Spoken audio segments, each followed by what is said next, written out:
and welcome to Living Beyond Limits. I am Reverend Jennifer Spear, and we are a part of Centers for Spiritual Living. I am so glad that you've joined us for this online service this morning, or today, or whenever it is that you're watching. And so when we normally meet in the physical realm and we're together on a Sunday morning, one of the things that we do at the very beginning of the service is say good morning to the people that are near us. And so what I invite you to do right now, if you attend our normal services, to just close your eyes and imagine some of those people that sit near you. And if you don't normally attend our Sunday services, to just close your eyes and imagine in your mind's eye some of those people that you care about, the people that you love. And so what I invite you to do right now is to send those people some of your love. To send them that love and just let them be wrapped in that love. And to know that as you're doing that, you're actually sending them a blessing. And so send them a blessing. Hold them in the light. See them in their own authentic power and wholeness. And to recognize that as you are doing that, there is somebody else who is watching this online service and is doing the same thing for you, sending you their love and sending you their blessing. And what a blessing that is for all of us. And so as we begin our service today, I'm going to invite our practitioner, Ray Bunch, to come forward and do an evocation for us as we begin to evoke an awareness of the presence of Spirit that is always right where we are. And then we're going to have our new famous in-house reader, Colleen Lynn, come forward and do a reading for us. And so I invite you just to begin to settle into yourself, to find that place within you of stillness, of silence, the part of you that is not affected by the outside world, but is just the essence of beingness itself.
So I just invite you to close your eyes if you're comfortable doing that, and to continue to collect your pieces of your life that float around. Sometimes seems like they're outside of us, but the truth is they're always inside. But sometimes you forget where they're at. Just bring them in. Acknowledge them as you recognize them. Acknowledge yourself as a shopper, a mother, a father, somebody that fixes cars, somebody that overhauls airplanes. Whatever it is, those are important elements of you. They serve society in a great way.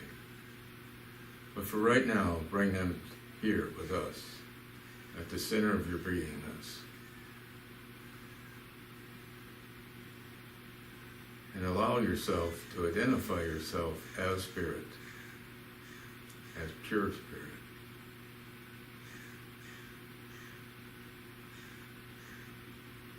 And right now, I just declare that all that there is God. Pure spirit, pure love, manifestation, creation, knowledge, and energy all come from this source. And today, right here in this moment, we recognize and understand our roles are incredibly important. And our spiritual essence is a contribution to all that is. And that our life, though it may look small, is really very, very big.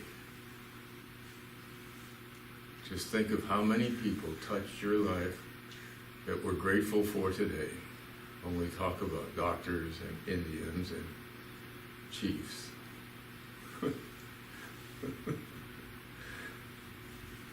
I can't help but joke about stuff like that.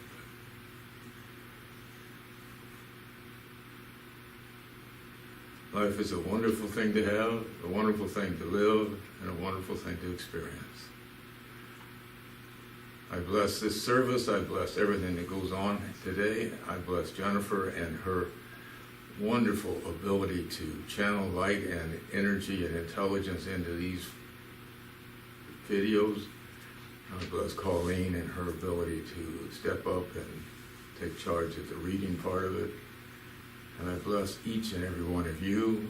And I bless all of mankind. And I bless all the doctors, all the scientists, and all the inventors that are creating the vaccine that I know will cure this pandemic. So it's with that knowledge that I'm just eternally grateful, and I release this prayer into the law, and I say, so it is, and thank you.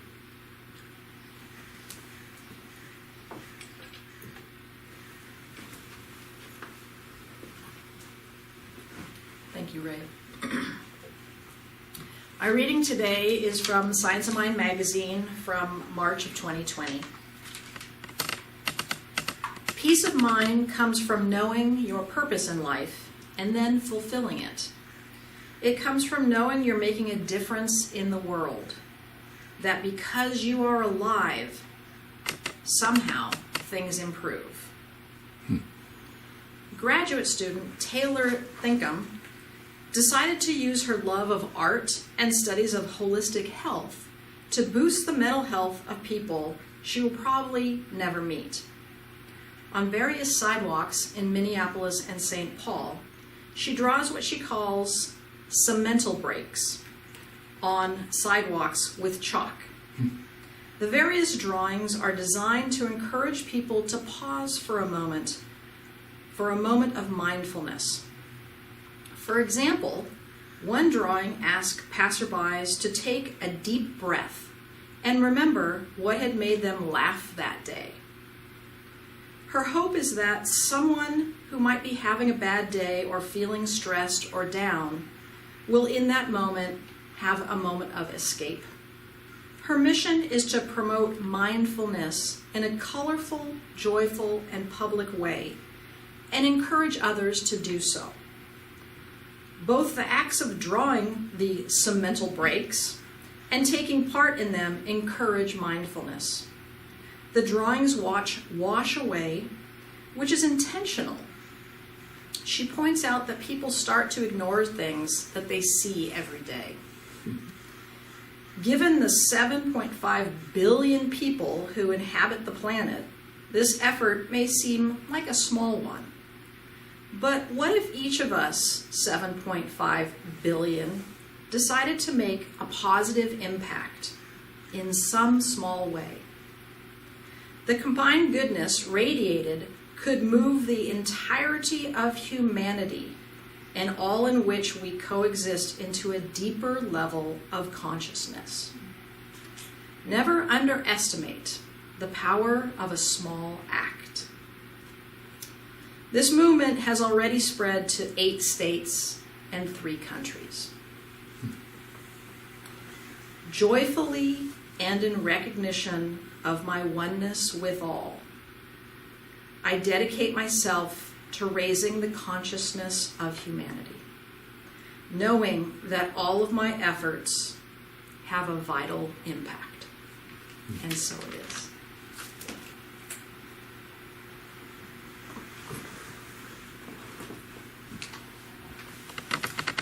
thank you, both of you. Fabulous. Thank you.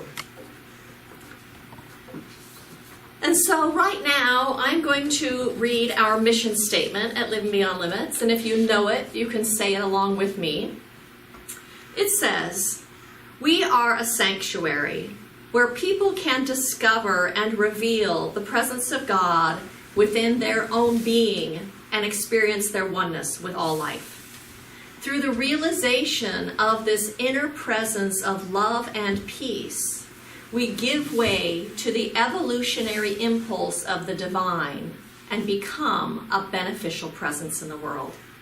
So that is really what we're up to here at Living Beyond Limits, is we are giving ourselves the opportunity by attending services through the music and the readings and the talk and everything that goes on to actually awaken to the truth that yes, Spirit is always right where we are.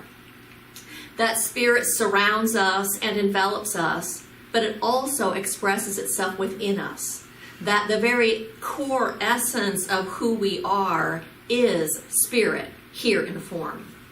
And what happens is as we come to recognize that and to know that, that means then that all of the qualities of Spirit are already within us. The love and the wisdom and the intelligence and the peace and the good and the joy. Because once we recognize that all of those qualities are innate to our beingness, part of who we are, that then we have access to them all of the time.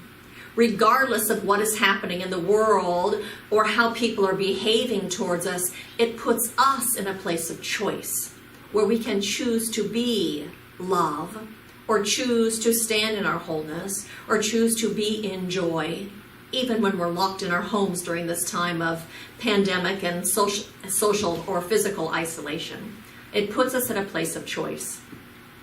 And then, as we choose to bring forward those qualities of Spirit in this world, we are actually acting as a beneficial presence in this world.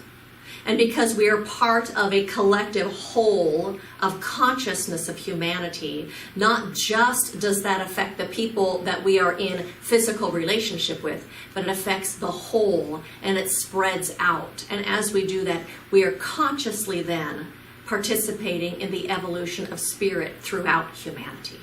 And so I say thank you to every single one of you for walking this spiritual path, for bringing the presence of the divine into this world in a way that is beneficial and in a way that is healing and in a way that is helpful to everyone whom you are in contact with.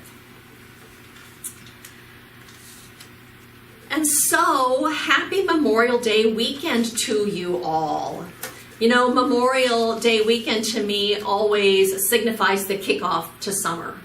And so normally on Memorial Weekend, as that kickoff to summer, we do so celebrate it by having barbecues or going to picnics or spending time outdoors. And while this year you may not be actually going to the park with your extended family and having a picnic, or while you may not actually be spending time with friends having a picnic, having a barbecue in your backyard, it is still a cause for celebration, Memorial Day is. And so Memorial Day officially actually began in the year 1860. And it began on the tail of the Civil War. It was called Decorations Day. And Memorial Day was a day that people would throw flowers on the graves of those who had died during the war. And it became a holiday of celebrating and honoring all of those who had lost their lives at war. And so this Memorial Day, we actually honor those people. We are grateful for all of the people who have sacrificed for our country. And so thank you to all of those people.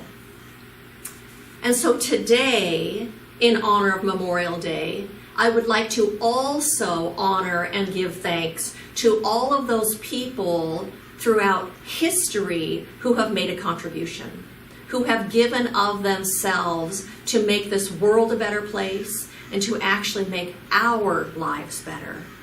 All of those throughout history who have contributed to making life itself better for all of us on this planet.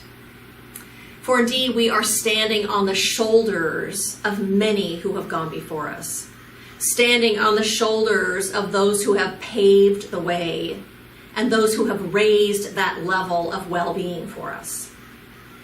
And so personally myself, I am grateful to so many people whose shoulders I feel like I stand on and who have contributed to my life. And so one of those people is Thomas Edison. His creation of the light bulb, but beyond that even, he is the one that created the distribution of electricity. So today, I don't have to go to bed shortly after the sun sets. And today, I can vacuum my house and I can listen to music. And it actually gives us the ability to record this service and then to distribute it to you, because without electricity, we couldn't do any of that. I am grateful to Benjamin Mahan, who created the water heater. Therefore, I don't have to heat water on my stove and go pour it into the bath in order to take a hot bath. I am very grateful to Teddy Roosevelt, who developed our national park system and set aside the most beautiful places in our country so that we can go and enjoy them, and so that we can go to a place that actually feeds our souls. I am grateful to the suffragettes who worked tirelessly for decades so that I have the right to vote. I am grateful to Martin Luther King, who began and stood up for the right of people of color, who stood for social justice, which actually paved the way to have equality for everybody. It was the beginning of that movement. And I'm grateful to Ernest Holmes, the founder of this philosophy, because through that, I discovered that the nature of life and the nature of God is boundless good, and that I learned that there is a law that responds to my thinking and to my beliefs and has put me in a place of choice so that I can make my life better. And lastly, I'm so grateful to my grandma Margot, who actually believed in me and taught me that I could believe in myself. And so I think Memorial Day is the perfect time to memorialize those people who have made a positive impact in this world, who have made a positive impact in our own individual lives. It's also the perfect day to recognize that the nature of spirit is to unfold itself in ever greater and greater ways, to expand and to express throughout humanity, and to honor those individuals who played such a significant role in that unfolding of spirit, in that ever greater expansion of the divine. As spiritual beings, we have a need within us to experience our gratitude and appreciation. I think that what happens when we are in gratitude and appreciation, it reminds us of our connectedness with the whole. It reminds us of our immersion in this field, this presence, this principle of good itself. I've been reading a book called The Book of Joy by Dalai Lama and Desmond Tutu and Douglas Abrams. And I'm really enjoying it. And one of the things that is said in this book, he says, gratitude is the recognition that of all that holds us in the web of life, and all that has made it possible to have the life we have and the moment we are experiencing. Thanksgiving is a response to life and may be the only way we savor it. In our gratitude, we savor those things that are valuable and important to us.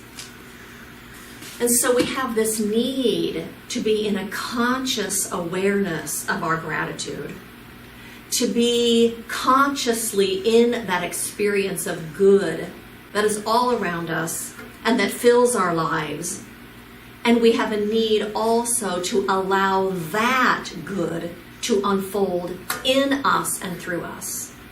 And that good, that expansion, that presence expresses itself in and through us as our own growth, as our own expansion, as our own ever becoming more and more and more of who we really are and who we are in potential.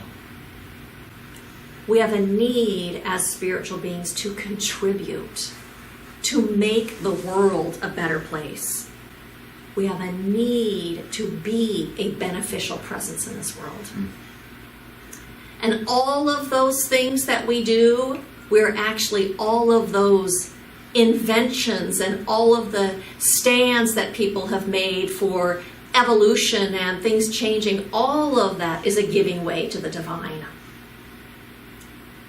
In gratitude, we recognize those blessings and we expand those blessings. And that in turn opens us up to experiencing even more good in this physical world. Eric Butterworth says, thanksgiving is not just a reactionary emotion, but it is also a causative energy. The grateful heart actually opens the flow and becomes an attractive force to draw to itself great things.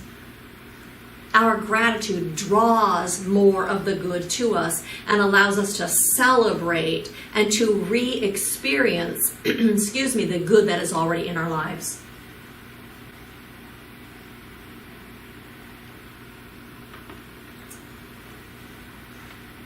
And so my question to you is, to whom are you grateful? To whom are you grateful for contributions that they have made, either in your own individual life or in the world at large? Close your eyes for just a moment and think about that. To whom are you grateful for the contributions they have made in your life and in the world?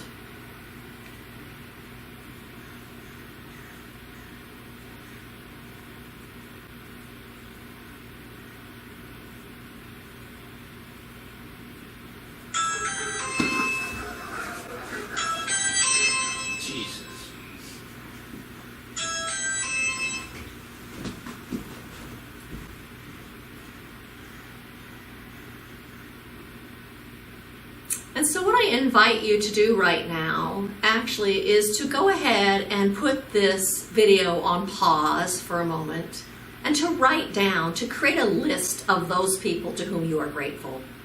Those people that have contributed to you and to your life in such a way that has made a difference. The title of my talk today is Leaving Breadcrumbs. Because certainly those people who have contributed to our lives have left breadcrumbs for us to follow. Because one of the things that happens when we recognize how grateful we are for those people is it inspires us to do good things. It inspires us to be tall shoulders for those who follow us. It inspires us to contribute. Being in recognition of the gratitude for all of those contributions in our life and all of those people inspires us to live with purpose. It inspires us to bring our best selves to life. It inspires us to be a good example for our children, and not just our children, but to be a good example for all of the people that we meet out in the world. It inspires us to care for the environment and to help people who are in need. And it inspires us to nurture healthy relationships. I know for me, when I was in my late 20s and doing therapy, I was actually inspired to create a change like that. And the decision that I made was that the dysfunctional relationships that I had witnessed of parents and grandparents and the whole family, was that relationship dysfunction stopped with me. That I decided to have healthy communication and to take responsibility for my life and for my actions and for my experience. And as I did that, I changed my life, but it is an example for the other people around me. That is one of the things that I leave behind, the breadcrumbs that I leave, the legacy that I leave. And so recognizing and celebrating the shoulders of those who inspire us inspires us to be a benefit to humankind. And so I'd like to share some stories with you, short stories of people who have made a difference, who have created a legacy for all of us that allow life to be different. One of them is Candy Lightner, who stood up against drunk driving.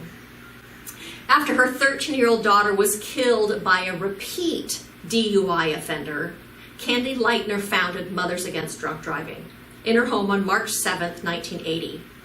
Before MAD, Mothers Against Drunk Drivers, listen to this, there was little or no legal consequence for driving while intoxicated.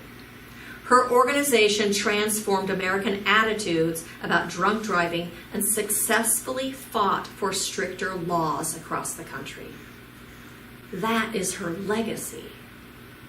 Malala Yousafzai, Fight for Better Education for Women. Born in Pakistan, Malala learned early on about the importance of education from her father, a teacher at a girls' school. When the Taliban took over her town in 2008, they prohibited girls from going to school. Malala publicly spoke out against it and was shot in the left side of her head for standing up for what she believed in. After months of recovery and moving to the United Kingdom with her family, she refused to hide in fear. Instead, using her voice, she started the Malala Fund, a charity dedicated to ensuring every girl has the opportunity to go to school. At 17, she is the youngest person to ever receive the Nobel Peace Prize. And there is Irina Sendler. She freed Jews in Poland. When Nazi Germans invaded Warsaw in 1939, Sendler, a 29-year-old Polish social worker, offered frightened Jews food and shelter.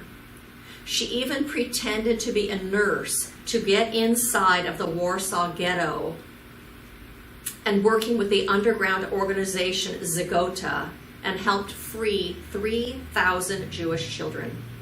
In 1943, she was arrested and tortured by the Nazis because she refused to give up any information about the rescues.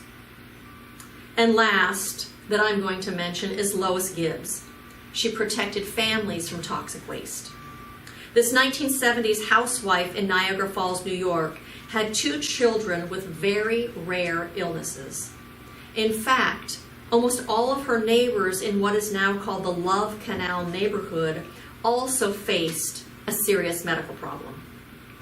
After learning that they lived next to 20,000 tons of toxic chemicals and that no organization existed to address this problem, Gibbs founded the Citizens Clearinghouse for Hazardous Waste, now known as the Center for Health and Environmental Justice.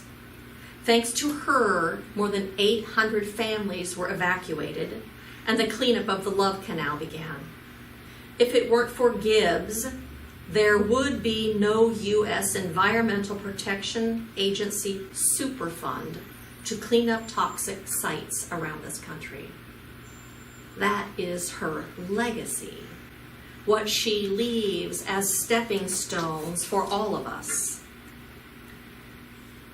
And so hearing those stories and recognizing the contribution that those people have made invites us to ask ourselves, what do I have to contribute? What can I bring to this world that not only makes my life better, that not only makes the life better of the people who are here now, but that actually will make the life better of those who follow, those who come after me, the next generation. What breadcrumbs will you leave? You know, we make choices moment by moment in how we behave, in what we say, in what we do. Sometimes we make a deliberate decision, like I did when I said the dysfunction stops with me. And sometimes it's just a reaction to what's going on inside of us. But most often, the changes that we make when we take a stand for something, it's because it's valuable and it's because something has been stirred inside of us. And so, we are called to make a difference in the things that call to us. And so my question is, what legacy will you leave? Think about that. And then choose to do that in your moment-to-moment decisions.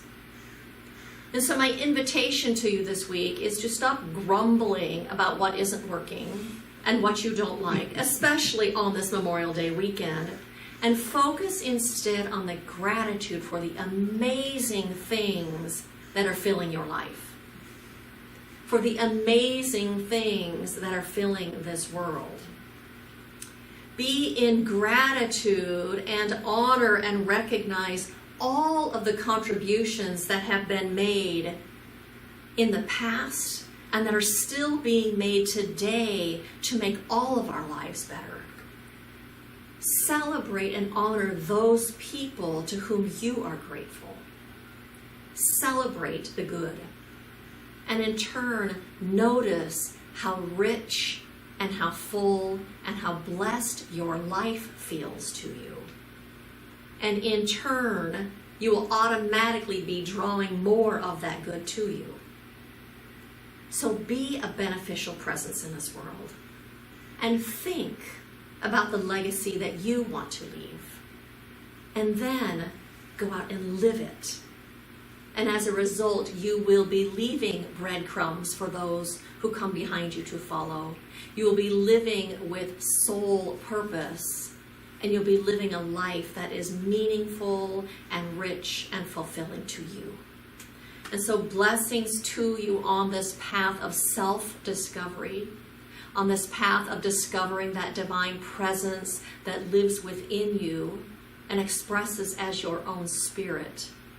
Blessings to you on this path of discovering your way to be a beneficial presence in this world. Blessings to all of you. And so I invite you to join me in an affirmative prayer. And so I take my attention from this material realm and I turn to spirit. This realm of spirit that is everywhere present. I just can't see it all the time. But right now I see that realm of the divine. This realm of heaven that we are living in, where all of the gifts have already been made and are available. All of the love and all of the peace. All of the wisdom and insight and guidance and knowing and peace and joy. That we live in this realm of the absolute here, even while we are walking on planet Earth. And so I know that everywhere we go, in everything we do, we stand in this presence. We are here as representatives of that one. And so I know today there is something that stirs within each of us. Something that is calling us and beckoning us to bring the gift of ourself to this world. To bring the gift of something greater and something more and something better and something more wonderful. And so those things that call to our hearts to take a stand, to be the light, are the call of the divine within us. For we have come here to express it in the most miraculous ways. And so I know today that as our hearts call to us, we are led and guided on this path, and that the way opens before us.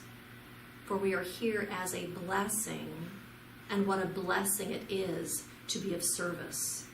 What a blessing it is to bring good into this world. What a blessing it is just to be living in an awareness of all of the good. and an awareness of God everywhere present. And so it is with a grateful heart that I release this prayer into that law of action, knowing that everything right now is conspiring and pulling together for our good and for the good of life itself, for the good of every person on this planet. And so we say yes to that, and we become participants in that. And so I release this prayer, and I say, and so it is. And so thank you so much for joining us for this online service. I wanted to let you know that this coming Thursday night at 7 p.m. we will be having a Zoom conference of spiritual practice and connection. So if you would like to join us, we would love to have you be there with us. It is such a lovely time of heart connection and getting to share with each other and do a little bit of introspection of what's important and what's leading us and different questions each week. If you are not on our email list, please send us your email address at livingBeyondLimitsCSL@gmail.com, and we will make sure that you get on that email list. I would like to just thank you also for your continued support of Living Beyond Limits. It allows us to continue to do services and to be ready when we come back together to do them in public. So thank you so much for that. I wanted to also let you know that we are still doing Ministry of Prayer. So if you have a prayer request, you can email it to that email address, or you can text or call or email Barbara Conant, our practitioner, and she will get that message out to all of us so that we can support you during the week in knowing that that particular good is coming into your life right now.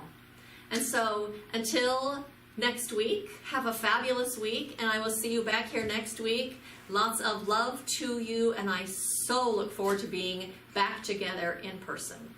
Love you. Bye.